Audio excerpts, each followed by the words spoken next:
Dari kawasan Tenaga Baru 4 Malang, inilah 107,9 FM Suara Sangkakala, The Voice of Restoration. Berjumpa lagi dengan program Dunia Firman atau Dufan dengan saya, Basir Kukuh.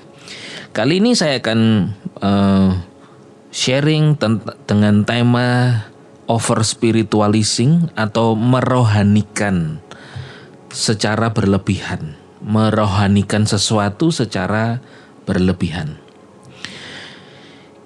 Kita anak-anak Tuhan seringkali ketika kita menghadapi kehidupan ini mengalami sesuatu, baik itu kejadian atau peristiwa atau pengalaman, lalu kemudian kita berusaha untuk merohanikan hal itu. Tidak masalah bagaimana saudara merohanikan, tetapi ketika merohanikan secara berlebihan, itu yang akan menjadi masalah sebetulnya di dalam pengenalan kita akan Tuhan. Sehingga kita bagaimana kita mengenal Tuhan Yesus dan firman-Nya menjadi kabur. Bahkan kita menjadi lebih tidak fokus, atau bahkan kita seperti tersesat atau salah arah. Merohanikan sesuatu. Contoh merohanikan sesuatu yang berlebihan itu, misalnya saudara sedang pusing, lalu saudara datang kepada pendeta, pastor saudara dan berkata begini, "Pastor, tolong doakan saya sakit pusing. Tolong doakan supaya roh sakit pusing ini bisa dilepaskan, diusir dari hidup saya sehingga kepala saya nggak pusing." Nah, tunggu dulu. Dia pusing itu kenapa? Apakah pusing itu karena ada roh jahat yang ngikat kepalanya? Pusing apakah tidak dicek dulu? Apakah misalnya ke dokter atau secara psikolog saudara pusing itu apakah dalam keadaan pribadi, misalnya telat makan, banyak pikiran sampai pusing, memikirkan sesuatu yang melebihi kekuatan yang bisa kita lakukan itu sehingga kita menjadi pusing, atau karena sakit tidak sembuh-sembuh, kemudian utangnya yang banyak tidak bisa bayar kemudian pusing. Itu kan berarti keadaan psikis, keadaan jiwa, keadaan daripada pikirannya sendiri, bukan roh. Nah, ketika berkata, "Ini ada roh pusing, tolong doakan saya doa kelepasan." Ini lebih-lebihkan atau over spiritualizing,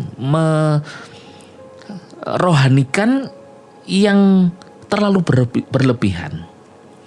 Cobalah dicek apakah kurang makan, mungkin belum sempat sarapan atau tidak makan sehingga pusing, atau ada hal yang lain, atau tadi habis kejedok kepalanya sehingga kenapa harus dirohanikan. Nah, spiritualizing sendiri merohanikan sesuatu itu juga tidak ada yang salah di dalam kita mengenal firman Tuhan. Sebab spiritualizing atau spiritualisasi itu adalah dikenal dengan sebetulnya kayak studi mistik gitu, atau alegoris terhadap Alkitab, di mana firman Tuhan itu bisa kita artikan, maksudkan secara rohani. Misalnya kalau ketika Yesus dibaptis di Sungai Yordan, lalu ada burung merpati.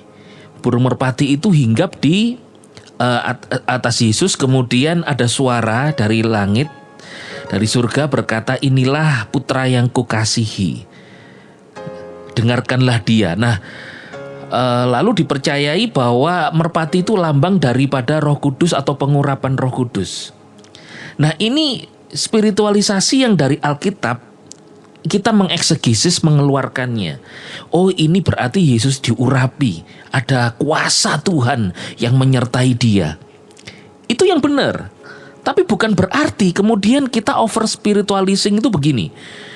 Kalau kita tahu bahwa lambang Roh Kudus itu burung merpati, lalu kita berkata begini, tiba-tiba ada burung merpati hadir di ruangan kita, lalu kita berkata, Wah, ada Roh Kudus sini, hadir di sini. Loh kok kamu tahu? Itu ada burung merpati masuk. Saya pernah datang dalam satu ibadah itu demikian. Ketika ada ibadah, tiba-tiba ada burung merpati masuk ruangan ibadah.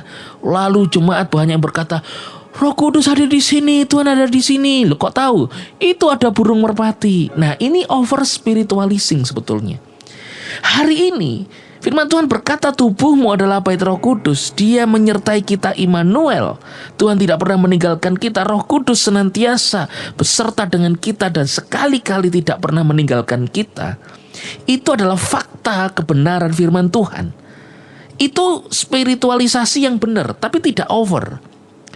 Nah, kalau saudara percaya bahwa engkau disertai Roh Kudus, itu yang benar spiritualisasinya. Bukan menunggu ada burung merpati hadir lalu kita, ada Roh Kudus hadir di sini. Lah kalau yang hadir tiba-tiba ada burung gagak, apakah saudara akan berkata gini, ada burung gagak mengerikan, ada setan hadir di sini? Masa saudara begitu? Itu kan over spiritualizing.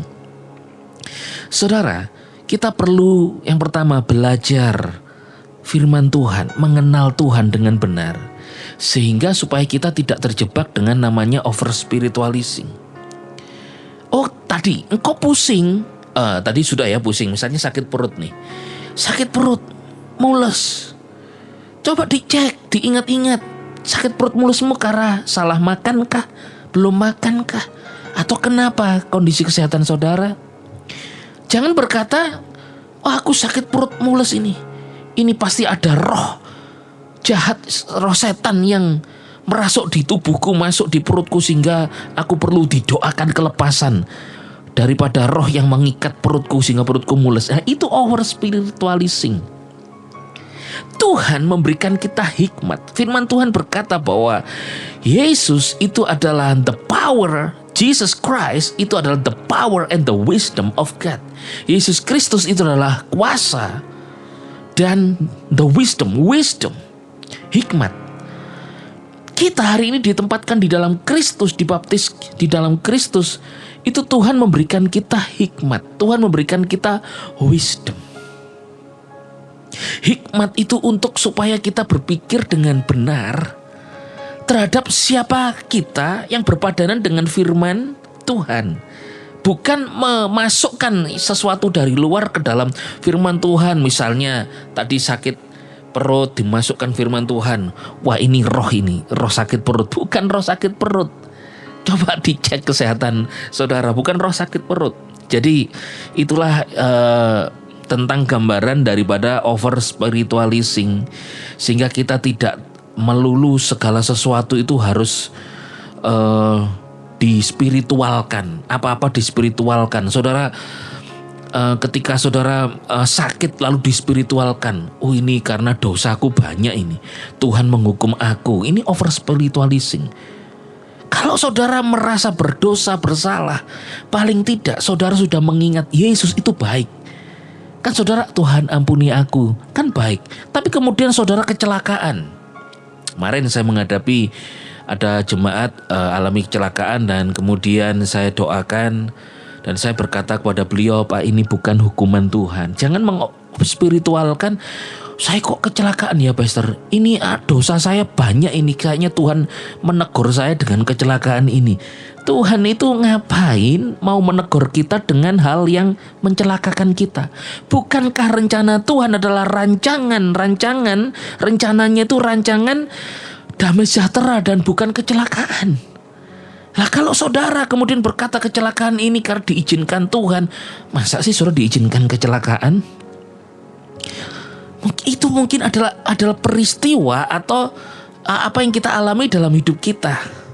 Jangan mengspiritualisasikan atau merohanikan itu secara berlebihan. Kalau sudah kecelakaan, mungkin saudara teledorkah di dalam berkendara, atau mungkin sedang alami sesuatu, saudara terlalu ngebutkah, atau apapun itu saudara. Tapi jangan dispiritualisasikan, atau jangan begini, karena dipercaya oleh penduduk di daerah ini, di jalan ini, itu dulu ada orang kecelakaan lalu ada setannya, sehingga aku kalau lewat situ harus berkata permisi mbah gitu ya, nuwun sewu, atau permisi saya lewat sini. Bukankah roh di dalammu lebih besar dari roh di dalam dunia ini? Engkau jalan, engkau berdoa dalam nama Yesus, ada perlindungan Tuhan yang kuat. Jangan terlalu dispiritualisasi. Spiritualisasi kita adalah engkau yakin bahwa engkau disertai Tuhan, ada perlindungan Tuhan yang ajaib, Tuhan memberimu iman, dan kau berjalan dengan iman dengan baik.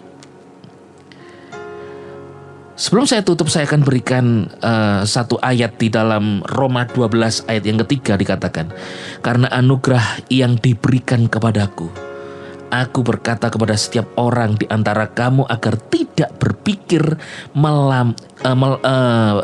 melampaui yang seharusnya dipikirkan, melainkan berpikir jernih, sebagaimana Elohim telah membagikan takaran iman kepada tiap-tiap orang. Karena anugerah, Tuhan telah memberikan kita anugerah. Kita diselamatkan, kita dikasihi bukan karena kita layak dikasihi. Kita dikasihi Tuhan, dicintai Tuhan, diselamatkan Tuhan, karena Tuhan memang memberikan itu sebagai gift kepada kita.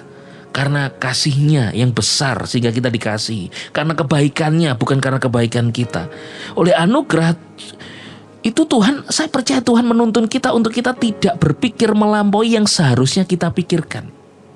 Berpikirlah yang bisa engkau pikirkan, jangan berlebih-lebihan. Itu sudah imajinasi yang berlebihan juga, over imagination. Tetapi apa? Sebagaimana Tuhan itu memberi takaran iman. Sebatas apa iman saudara? Tuhan tidak akan mempermasalahkan besar kecil iman saudara, asal engkau ada iman saja. Iman sebesar biji sesawi aja memindahkan gunung. Asal kau punya iman. Dengan imanmu kau yakin ada kejadian. Oh, ini Tuhan minta aku hati-hati. Terima kasih Tuhan, engkau telah membuat aku sadar bahwa aku ini harus hati-hati. Sehingga kecelakaan ini bukanlah satu hukuman, tapi kecelakaan ini membuat aku lebih berhikmat aja dalam berkendara. Nah itu sudah berpikiran jernih dan berpikir sebagaimana ada.